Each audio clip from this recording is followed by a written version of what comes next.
आइए हम लोग 9th क्लास और एनसीईआरटी के अकॉर्डिंग चैप्टर नंबर 9 है, इसका नाम पैरेललोग्राम है।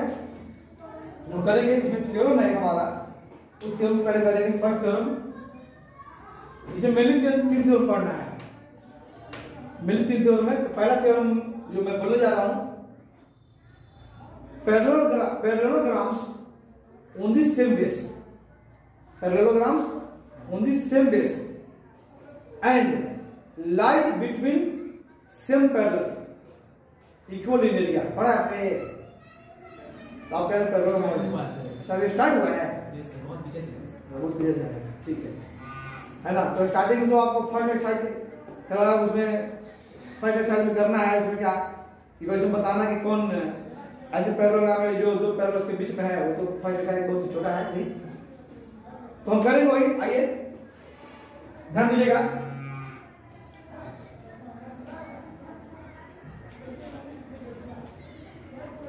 Parallelograms on the same base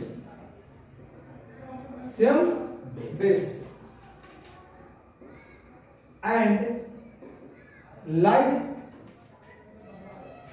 between क्या two parallels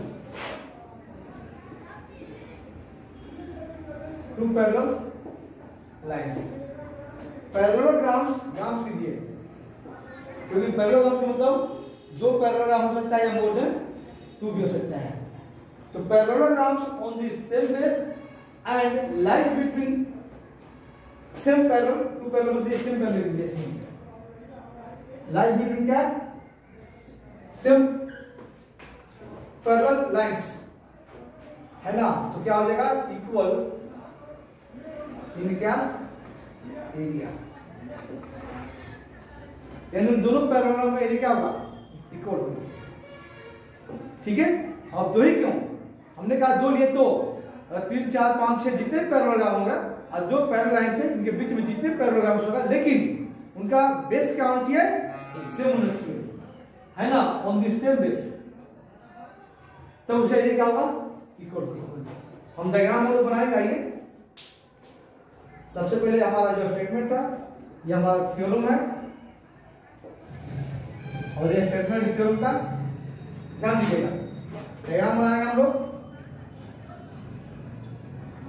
चलिए थोड़ा लाइन हम बड़ी कर देते हैं।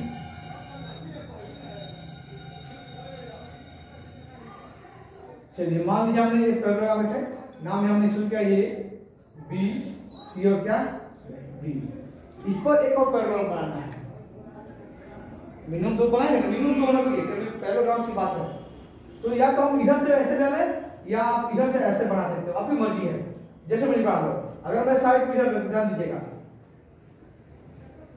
है ना, और एक साइड हमने यहां ले लिया है, तो इसको हमने आगे बढ़ाया। हमने ये एक पैरेललोग्राम यहां पर ध्यान दीजिएगा यहाँ पर। तो ए बी मैंने कहा ऐसे भी ले सकते हैं हम लोग, ये यहां से ऐसे लाते हैं यहाँ पर और फिर ऐसे इंक्रीज करते जाते हैं। हम रीजन करते हैं, कोई दिक्कत नहीं है। तो ए बी, है ना, और यहां देखते क्या? ई, और ये क्या है? ए। समझिए हमने बनाया एक ए बी सी डी एक पैरेललोग्राम है। दूसरा पैरेललोग्राम जिसके बेस क्या है? ए बी है। जिसके बेस क्या है? दोनों का बेस ए बी है। तो A B E F two parallelograms हो गया। तो हम लोग गिवन लिखेंगे पहले। आइए गिवन कैसे लिखेंगे ध्यान दीजिएगा। गिवन लिखना कोई मुश्किल काम नहीं है, ज्योमेट्री है, कोई मुश्किल काम नहीं है। थोड़ा ध्यान देना कि जो आपने बनाया है उसको लिख दीजिए, बस इतने ही है। क्या?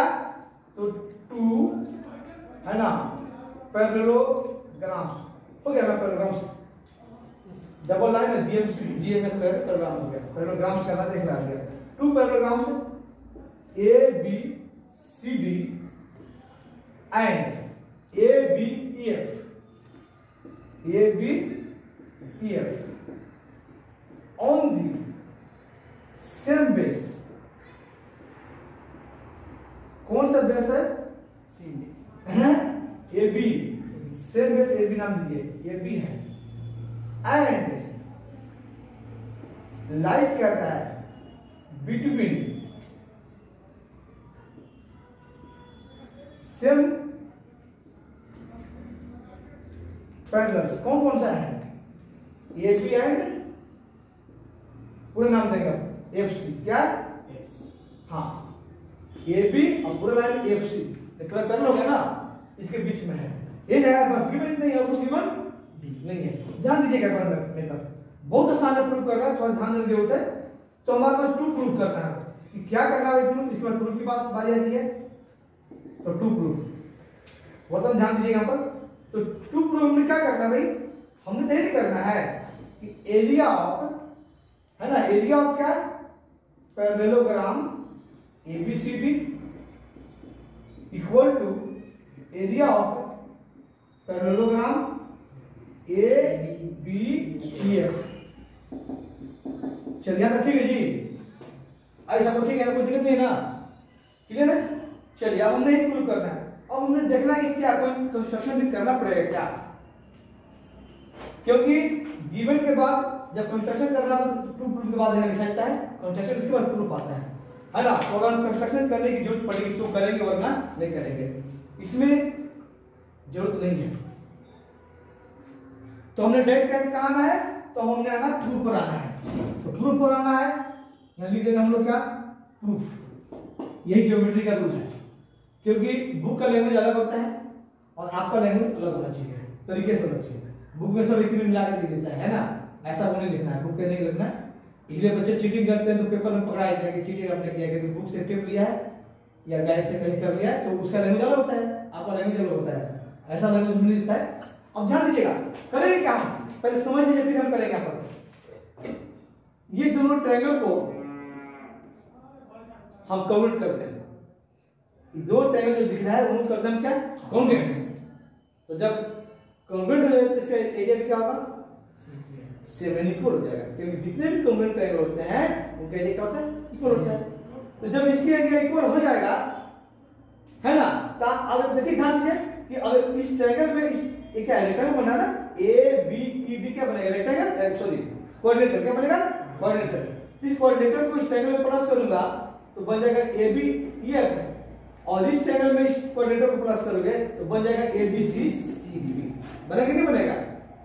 तो इसको हमने कुछ प्रूफ करने की जरूरत नहीं है, बस जैसे प्रूफ हो जाएगा दोनों का इक्वल हो गया तो बस दोनों साइड में इसको प्लस कर देंगे, बस इतने काम करना है, समझ गया। तो अब कॉन्वर्ट करने की बात है, तो कॉन्वर्ट कैसे करें, तो ध्यान दीजिएगा, ये देखिएगा, देखिए तो हमने इस साइड में और इस साइड में कोई रिलेशन को दिख रहा है, ये वतन बताना है, वतन एडी और बीसी में कोई रिलेशन दिख रहा है, एडी और बीसी, क्योंकि इस ट्रायंगल का भी साइड है, दिख रहा कोई, क्या दिख रहा है बोलो, दोनों पैरेलल पैरेलल तो है, आगे पैरेलल तो है, और ये दोनों ही ए बी सी डी जो कितना टाइम लगाओगे ये अभिषेक, दोनों साइड में उसने कहा पैरेलल तो है, क्योंकि अपोजिट साइड्स पैरेलल होता है, पैरेलल को बोलिए ऐसा बता सकते हो, सब दोनों इक्वल है, दोनों इक्वल है, पैरेलल भी है, और क्योंकि पैरेललोग्राम एबीसीडी का अपोजिट साइड है और अपोजिट साइड से parallelograms are equal and parallel and equal, तो ये इक्वल भी है पैरेलल भी है, तो हम इक्वल लेना है। चलिए ठीक है, और बताइए ऐसे ही ये दोनों भी क्या है, क्योंकि ए बी ये का साइड है, इन है। चलिए दो साइड तो हमें मिल जाएगा, लेकिन थर्ड हमने कुछ और भी चाहिए ना, जो हमने प्रूव कर सके, हैं चाहिए जी। तो हमने क्या मिलेगा, अब ढूंढिए कि इसमें कौन सा ऐसा पार्ट मिलेगा, कोई एंगल कोई साइड, और साइड की बात करेंगे तो हमने फिर मिलना चाहिए क्या, डीएफ इक्वल टू क्या मिलना चाहिए, इसी मिलना चाहिए इक्वल, तभी ना, तभी साइड साइड साइड से होगा, हैं वरना ऐसे होगा नहीं। तो कुछ और ढूंढिए, इसमें कुछ और मिल जाएगा कहीं, ये सर ए बी और एफ डी नहीं होगा, हाँ जी ए बी और एफ ई, क्या बोला, ए बी और एफ ई, ए बी और F E, F E, A B और एफ ई, आपका एक है ना, ए बी और एफ ई हो तो भाई ट्रायंगल से क्या ले जाना है इसमें, हैं ए बी और एफ ई इक्वल है, इसको ट्रायंगल से क्या लेना है, उसको साइड को ध्यान सुनिए, यहाँ पर एंगल ढूंढेंगे, आइए ध्यान दीजिए यहाँ पर, समझिएगा। ये बताइए पहले कि जब ये लाइन और ये लाइन पैरेलल है, एडी और बीसी, है ना, तो ये लाइन जब पैरेलल है ऐसे और ऐसे, समझिएगा बात यहाँ पर, ये इस तरह से दो लाइन पैरेलल है, कॉरस्पॉन्डिंग एंगल क्या होता है इसका, ये एंगल और एंगल क्या होता है, कॉरस्पॉन्डिंग इक्वल होता है। या फिर कहोगे तो इसके नीचे वाला इसके नीचे वाले इक्वल होता है, ये होता है जी, है। तो ध्यान दीजिए, जब ये दोनों लाइन पैरेलल है तो ये जो आपका एफसी होगा या बीसी कह दीजिए, ट्रांसवर्सल लाइन काम करेगा, क्योंकि ये ट्रांसवर्सल लाइन है, ये काम करेगा, है। तो देखिए कैसे मैं कहा कि अगर ये नीचे वाला है तो ये नीचे वाला है, ये ऊपर वाला तो ऊपर वाला है, क्योंकि इसको जब उस पर ले जाओगे तो पूरी तरह ढक जाएगा, ओवरलैप हो जाएगा, ये कॉरस्पॉन्डिंग एंगल होता है। तो ध्यान दीजिए यहाँ पर, तो आप ध्यान समझिएगा यहाँ पर, बताइए ये एंगल और ये एंगल में क्या कह रहे हैं, देखिए इस लाइन के नीचे है, इस लाइन का भी क्या है, नीचे है, तो ये दोनों एंगल क्या होगा, कॉरस्पॉन्डिंग एंगल होगा।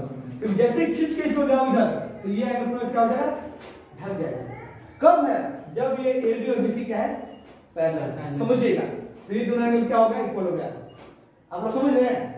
चलिए सेकंड हम और ढूंढने की कोशिश, अब इसके बारे में सोचो, क्योंकि इसके बारे में फिलहाल आप नहीं सोच सकते, इसके बारे में सोचना मुश्किल है, आप इसके बारे में नहीं कह सकते कभी क्या है वो, बाद में कुछ कह सकते, कभी नहीं कह सकते। तो इसके बारे में सोचेंगे, देखिए ध्यान दीजिएगा। अब हम जानते हैं कि ए एफ और बी ई क्या है, ए बी ई एफ में अपोजिट साइड है, जैसे इक्वल था कि पैरेलल भी है, तो जब पैरेलल तो फिर यहाँ पर ई एफ क्या काम कर रहा है, ट्रांसवर्सल लाइन। तो ट्रांसवर्सल लाइन ध्यान दीजिएगा, फिर याद रखिए ये लाइन के नीचे एंगल होगा कि नहीं हुआ, इस लाइन के नीचे और इस लाइन है, बात समझ रहे पर इसमें ध्यान दीजिएगा, इस लाइन की बात कर रहा हूं मैं यहां पर कि इसमें और इसमें कोई रिलेशन है, ढूंढिए इसको, ये लाइन आपका पैरेलल है, ये लाइन पैरेलल है, तो इस एंगल में और इस एंगल में कोई रिलेशन आपको दिख रहा है, ढूंढेगा पर नहीं दिख रहा है ना, तो हमने इसे कोई लेना देना भी नहीं है भाई, क्यों घबरा रहे हो। अच्छा एक मिनट, मैं ये पूछना चाहूं तीनों से, आप में से बताइए कि इस हमने पता है A B E F parallel है, तो इस एंगल और ये भी जानते हैं कि पैरेलल है, तो ये ट्रांसवर्सल लाइन है ना, एफ सी ट्रांसवर्सल लाइन है, लाइक दिस वन बनाया हमने। तो इस एंगल में जिसको हम इंडिकेट कहते हैं, इस एंगल में इस एंगल में क्या रिलेशन होगा, कोई बताएगा, इस एंगल में इस एंगल में क्या रिलेशन है, पैरेलल का एडजेसेंट एंगल है।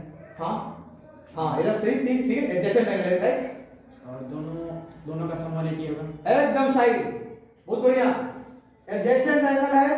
यहां समझिए आप, यहां पर अगर समझ देखिए, अगर हम इन दोनों की बात करें ये सम कितना होता है 180, या इन दोनों की बात करें तो सम कितना होता है 180, एडजेसेंट एंगल है, ये कहते हैं कि sum of angles and of same side of transversal is 180, वही एडजेसेंट एंगल होगा।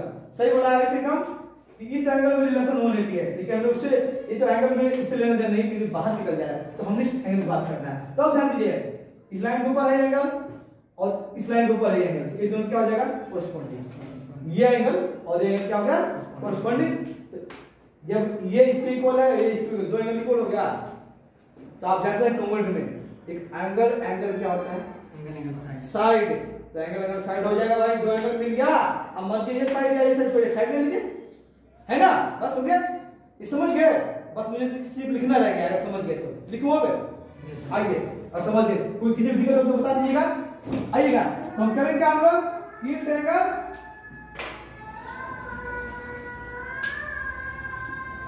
इन ट्रायंगल ए डीएफ ले लो, ये क्या होता है डीएफ, एंड ट्रायंगल बी हमने अगर डी ले लिए ई सी, ये ना जो मिल गया वो लिख दीजिए पहले। तो पहले हम एंगल की बात करते हैं, आइए, है ना, तो पहले लिखेंगे हम, ध्यान दीजिएगा, इसको हम लिखेंगे पैरेलल। आइए ए डी पैरेलल किसका है, बीसी है, ठीक है, किसका साइड है भाई, और से हम ए बी लिख दीजिए, एक साइड को लेना पड़ेगा ना, पहले साइड तो लिख दीजिए ए डी इक्वल टू क्या है, बीसी है, किसका है, अपोजिट साइड्स ऑफ पैरेललोग्राम किसका? ए बी सी डी का है, ठीक है। चलिए, तो जब ये पैरेलल हो गया तो एंगल हमने बात किया कि एंगल क्या इक्वल है, तो लिख देंगे हम therefore angle ADF equal to angle क्या? बीसी ठीक है, ठीक है। चलिए ये लिखेंगे हम, क्या लिखेंगे यहाँ पर? हाँ, यहाँ लिखना पड़ेगा आपको, इसको कॉरेस्पॉन्डिंग एंगल है ना, कॉरेस्पॉन्डिंग एंगल लिख दीजिए एंगल, ठीक है। आइए हमने अब इसकी बात करेंगे हम, तो इस साइड को लिखो ए एफ पैरेलल टू किसको? बीई है ना, और इक्वल भी है तो कोई एक ही साइड लेना है, छोड़ दीजिए खाली हम इसको ले लेंगे, इसको खाली ए लिख दो, तो क्या इसका होगा कि अपोजिट साइड्स ऑफ क्या? पैरेललोग्राम। कौन सा पैरेललोग्राम भाई? ए बी ई, ठीक है, राइट। तो देयरफॉर क्या? देयरफॉर इस एंगल के नाम लेना है एंगल ए एफ क्या? D equal to angle B, इसकी नाम लेना है बीई सी।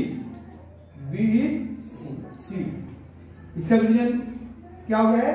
सिंपल वाला है, कॉरेस्पॉन्डिंग क्या है? कॉरेस्पॉन्डिंग एंगल है ना, शॉर्ट लिख दीजिए कॉरेस्पॉन्डिंग एंगल से। अब बताइए हमने कितने मिल गया है? हमारे पास मिल गया है एक एंगल यहाँ हो गया है, एक एंगल यहाँ हो गया है, और एक में साइड दे दिया हो गया ना, तो मैं लिख दूंगा यहाँ, लिखो आइए therefore triangle A D F convent हो गया है ट्रायंगल बी ई सी। कैसे हुआ है? बाई क्या? बाई एंगल साइड कॉन्वेंसी लिख दीजिए या कॉन्वेंट रूल लिखिए, ठीक है, एक बात है। चलिए, तो देयरफॉर अब क्या हो जाएगा कि area of triangle ADF equal to क्या हो जाएगा? एरिया ऑफ ट्रायंगल क्या? बीईसी है जी, एरिया इसके इक्वल हो जाएगा, क्योंकि जो कॉन्वेंट होता है उसका एरिया क्या होता है? इक्वल होता है। क्लियर है पर? चलिए अब मैं क्या करूंगा, इस क्वाड्रेटर का एरिया दो तरफ प्लस कर देंगे, तो लिखेंगे हम लोग एडिंग एरिया ऑफ क्या? Quadrilateral A B E D कहां? बोथ साइड्स, ठीक है, बस प्लस कर दीजिए area of triangle ADF plus ये वाला area of triangle ABED. ABED चार लिखने का मतलब वो क्वाड्रेटर रहा होगा, है ना, इसे क्वाड्रेटर लिखना जरूरी नहीं है, प्लस इधर भी एरिया ऑफ ट्रायंगल। अगर यहां मैं ट्रायंगल ना लिखूं और सिर्फ बी इसी लिखा तो ट्रायंगल माना जाएगा, है ना, क्योंकि कहोगे ऐसा लाइन भी तो हो सकता है, तो लाइन नहीं हो सकता है, क्योंकि लाइन का एरिया नहीं होता है, लाइन सिर्फ लेंथ होता है, लाइन का ब्रेथ भी नहीं होता है, सिर्फ लेंथ होता है लाइन में, है ना, ठीक है। चलिए, तो हमने ले लिया है पर एरिया ऑफ दिस, और हमने बीच में क्या ले लिया है? प्लस इक्वल टू है एरिया ऑफ बीसी, फिर प्लस करना है कौन सा? ए वाला सेम क्या कि area of quadrilateral A B E D. ध्यान दीजिएगा, हमने इसमें ये लिख दिया, फिर ये वाला हमने यहाँ प्लस कर दिया, बीच में इक्वल टू है, फिर ये लिखा हमने, और फिर ये चीजें हमने इधर प्लस कर दिया। दोनों तरफ इक्वल प्लस कर सकते हैं, उसे कोई दिक्कत नहीं होता है, ठीक है। अब कुछ सोचिए, हमने पहले बताया था ये और ये पैरेलल, ये और ये दोनों मिलकर बन जाएगा ए बी ई एफ, बन जाएगा। तो नीचे लिख दीजिए देयरफॉर एरिया ऑफ क्या? ए बी ई एफ, इधर आ गया, और इधर आ जाएगा एरिया ऑफ क्या? ये दोनों मिलकर ए बी सी डी बन गया, ए बी सी डी। यही हमने क्या करना था? प्रूफ करना था। लिख दीजिए ये जो आपका है क्या हो गया? हो गया जी, समझ गए आप लोग? इसके बाद हम नेक्स्ट थ्योरम करेंगे। इसमें तीन थ्योरम, मेन थ्योरम इसमें है, अगला थ्योरम हमारा जो होगा पैरेललोग्राम और ट्रायंगल का होगा। ये एक पैरेललोग्राम एक ट्रायंगल होगा।